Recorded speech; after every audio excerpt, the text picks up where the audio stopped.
उच्चैस्रवसमस्वानां विद्धि माममृतोद्भवम् ऐरावतं गजेन्द्राणां नराणां च नराधिपम्।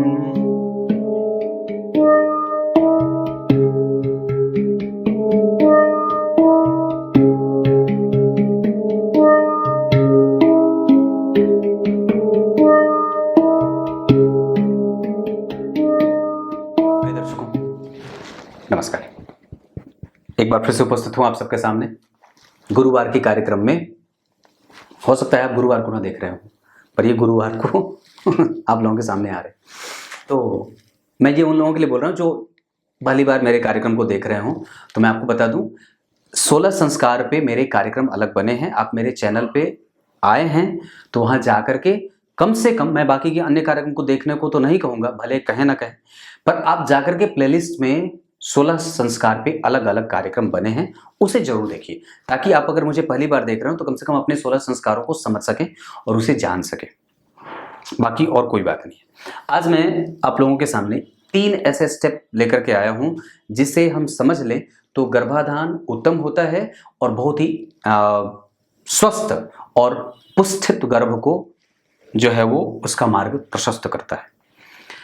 इसको देखने के लिए सामान्यतः आप किसी भी एप्लीकेशन का इस्तेमाल कर सकते हैं कि अभी वर्तमान में कौन सा नक्षत्र बीत रहा है, कौन सा वार है, तो आप जानते ही हैं, और तिथि कौन सी है ये भी आपको उस एप्लीकेशन में मिल जाता है। आप इंटरनेट पे भी सर्च करेंगे या कई बार आजकल पंचांग वगैरह मिल जाते हैं आसानी से।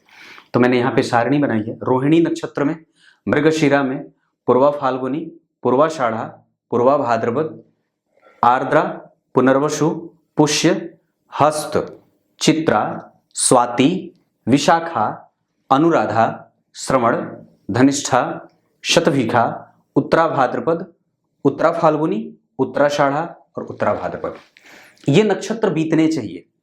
जिस दिन भी आप गर्भधान का प्रयास करने जा रहे हैं, जरूर ही इसे देख लेना चाहिए कि कौन सा नक्षत्र बीत रहा है। अगर ये नक्षत्र बीत रहे हो तो आपकी दृष्टि अब दूसरे नंबर पे कहां देखने की होनी चाहिए कि तिथि कौन सी है। तो अगर द्वितीया तिथि बीत रही हो, तृतीया हो, पंचमी तिथि हो, सप्तमी तिथि हो, दशमी तिथि हो, द्वादशी हो और त्रयोदशी हो, तो ये दोनों चीजें जब मिल रही हो, मान लीजिए इतनी सारी तिथियों में से कोई एक नक्षत्र मिल गया या कोई एक नक्षत्र मिल गया और इसमें से कोई एक तिथि मिल गई, तो तीसरे नंबर पे आपको क्या देखना है? सोमवार का दिन हो, बुधवार का दिन हो, गुरुवार का दिन हो और शुक्रवार का दिन हो।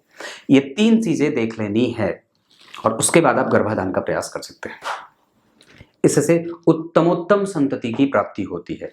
मैंने बात कही है, गर्भाधान एक संस्कार होता है जो निश्चित रूप से, अगर आप एक श्रेष्ठ संतति के मालिक बनना चाहते हैं और वस्तुतः आप चाहते हैं कि आपकी संतति आपके लिए चिंता का कारण न बने, तो आपको इस पर विचार जरूर कर लेना चाहिए, क्योंकि हमारे ऋषि मुनियों ने इन नक्षत्रों पे, इन तिथियों पे, इन वारों पे बहुत ही मंथन करके इन्हें निकाला है और ये घृत के समान होती हैं जो फायदा करती।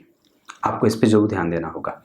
और इसके अतिरिक्त जो आपको देखना चाहिए वो उस दिन की कुंडली देखनी चाहिए कि कौन से ग्रह किस राशि में गोचर कर रहे हैं, लग्न किसका बन रहा है, लग्न को चंद्रमा देख रहे हैं, लग्न में चंद्रमा बैठे हैं, लग्न पे पापक ग्रहों का प्रभाव नहीं होना चाहिए, तो भी बहुत अच्छी बात होगी।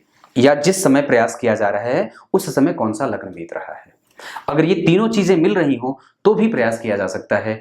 ये बात बहुत ही गंभीरता से समझने वाली है।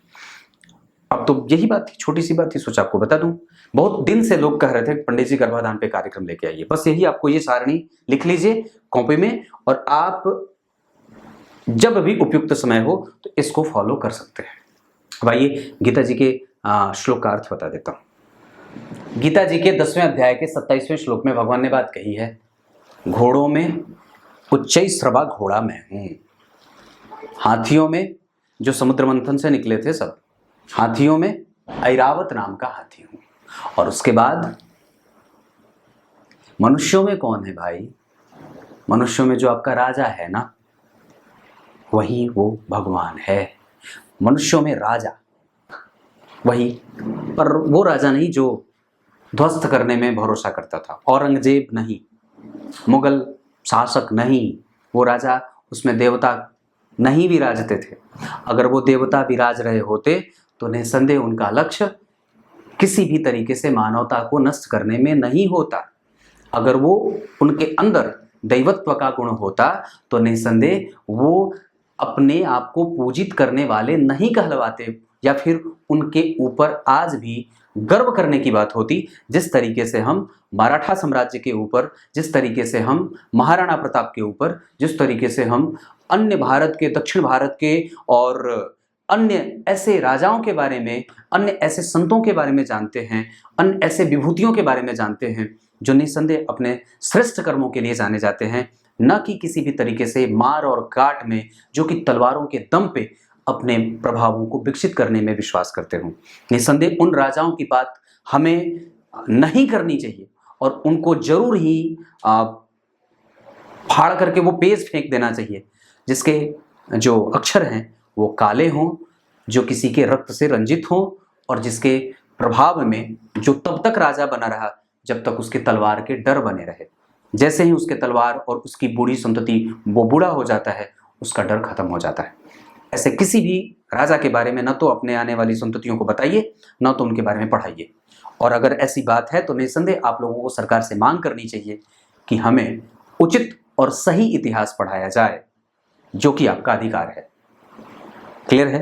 राजा राम, जहाँ पे राम राज्य की बात करी जाती है, जहाँ पे हिरण और शेर दोनों एक साथ एक घाट पे पानी पीते थे, वो शेर भी जानता था कि ये राम का राज्य है। कुछ इसी तरीके से आज के कार्यक्रम का समापन करते हैं। तब तक के लिए इजाजत दीजिए। कल एक बार फिर से उपस्थित होंगे आप सबके सामने। तब तक के लिए बहुत बहुत नमस्कार।